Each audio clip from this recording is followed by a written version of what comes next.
Hi అండి. అల్లు అర్జున్ అయితే సడెన్‌గా అయితే ఆహ్, పవన్ కళ్యాణ్ గారి ఇంటికెళ్లారండి. ఎందుకంటే తెలిసిందే 'మార్క్ శంకర్' ఏదైతే సింగపూర్‌లో గాయపడ్డాడో ఫైర్ యాక్సిడెంట్‌లో దాన్ని పరామర్శించడానికెళ్లారు. మనకు తెలిసిందే పవన్ కళ్యాణ్‌కి, అల్లు అర్జున్‌కి కొంచెం గ్యాప్ అయితే వచ్చింది ఆ ఎలక్షన్ టైంలో.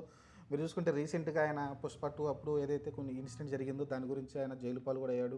ఆ తర్వాత పవన్ కళ్యాణ్ కూడా కలవలేదు అతను వచ్చి. ఎందుకంటే నాగబాబు, చిరంజీవి మాత్రమే వెళ్లి అల్లు అర్జున్‌ని పరామర్శించారు తప్ప మిగతా ఎవరు కూడా పరామర్శించలేదు. పవన్ కళ్యాణ్ గానీ, లేకుంటే రామ్ చరణ్ గానీ, మిగతా ఎవరైతే మెగా ఫ్యామిలీకి సంబంధించిన హీరోలు ఉన్నారో వాళ్ళు ఎవరు కూడా వెళ్ళలేదు. అలానే చాలా రీసెంట్‌గా జరిగిన కూడా ఆయన బర్త్‌డే కూడా విషెస్ ఏం చెప్పలేదు. రామ్ చరణ్ గానీ, ఎవరు గానీ విషెస్ చెప్పలేదు. మెగా హీరోలు కూడా. ఇదంతా చూస్తే మనకి క్లియర్‌గా పెద్ద గ్యాప్ కనిపిస్తుంది అల్లు అర్జున్ పైన. కానీ ఈరోజు మరి అల్లు అర్జున్ అయితే ఒక చిన్న పిల్లాడికి అలా జరగటంతోటైతే మరి వాళ్ళ దంపతులిద్దరు స్నేహారెడ్డి అలానే అల్లు అర్జున్ ఇద్దరు కలిసి అయితే వెళ్ళారని తెలుస్తుంది. అక్కడ దాదాపు గంట సేపు మాట్లాడారంట పవన్ కళ్యాణ్ తోటి, వాళ్ళ భార్యతోటి, సతీమణితోటి. మంచి పరిణామం. ఎందుకంటే ఇలాంటి ఆపద కాలంలో ఖచ్చితంగా ఎళ్లి పలకరించాలి. ఆ రోజు కూడా మనం మాట్లాడుకున్నాం. రామ్ చరణ్ ఒక్కసారి ఎళ్ళుంటే బాగుండనిపించింది నాకు కూడా ఆ రోజు. పవన్ కళ్యాణ్ కూడా ఎళ్ళొచ్చుంటే బాగుండేది. సరే పవన్ కళ్యాణ్ అంటే రాజకీయంగా బిజీగా ఉండి ఏదో కారణం చెప్పి ఉండొచ్చు కానీ రామ్ చరణ్ ఎల్లుండాల్సింది ఎందుకంటే అతను జైలు పాలెళ్ళి అప్పుడు ఎప్పుడైనా అంటే బంధువులు ఎప్పుడు ఉంటారు ఆపదలో ఉన్నప్పుడే కదా బంధువులు పక్కన ఉండాల్సింది. కష్టకాలంలోనే బంధువులు పక్కన ఉండాలి. అది కొంచెం నాకు అనిపించింది ఆ రోజు ఎల్లుంటే బాగుండు రామ్ చరణ్ అనిపించింది నాకైతే. కానీ అతనైతే వెళ్ళలేదు. సరే ఈ రోజైతే హుందాగా అల్లు అర్జున్ అయితే వెళ్ళడం చూసిన అసలు అరవిందే చెప్పి ఉంటారు ఖచ్చితంగా.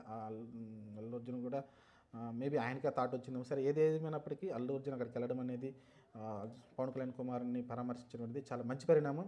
ఇలానే వాళ్ళు మెగా ఫ్యామిలీ, అల్లు ఫ్యామిలీ కలిసి ముందుకెళ్ళాలని కోరుకుందాం. ఎందుకంటే హ్మ్, చాలా తెలిసిందే కదా. అంతకుముందు చాలా సరదాగా ఉండేవాళ్ళు రామ్ చరణ్ వీళ్ళిద్దరూ. ఎవడు సినిమా తీశారు వాళ్ళిద్దరు. ఎవడు సినిమాలో గెస్ట్ అపియరెన్స్ కూడా ఇవ్వడం చూసాం. అల్లు అర్జున్ అయితే మంచిగా ఉంటారు చూడటానికి, చాలా మంచి పేరు.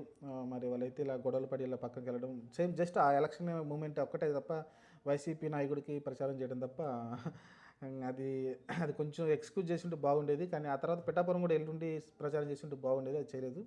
అక్కడ కూడా అల్లు అర్జున్ తప్పేదం కనిపిస్తుంది. సరే ఆయన ఏదో సమర్థించుకున్నారు. కానీ దాన్నైతే వాళ్ళు జీర్ణించుకోలేకపోతున్నారు. జనసేన గానీ, లేకుంటే రామ్ చరణ్ గానీ. ఎందుకంటే హార్డ్ కోర్ కదా. వాళ్ళ బాబాయ్ అంటే ప్రాణాలు ఇచ్చేస్తాడు రామ్ చరణ్. అలాంటిది వాళ్ళ బాబాయ్‌కి వ్యతిరేకంగా వెళ్ళాడనేది కోపం ఉంటుంది. సరే ఏదైనప్పటికీ అల్లు అర్జున్ ఈరోజు మార్క్ శంకర్‌ని ఎళ్లి కలిసి, పవన్ కళ్యాణ్ కొడుకుని కలిసి పరామర్శించడం అనేది చాలా మంచి పరిణామం. ఇంకా అల్లు ఫ్యామిలీకి, మెగా ఫ్యామిలీకి గొడవలు లేకుండా ఉంటాయేమని అనుకుందాం. ఫ్యూచర్‌లో రామ్ చరణ్ వీళ్ళు కూడా ఏదో ఒక మీటింగ్‌లో కలవాలని కోరుకుందాం.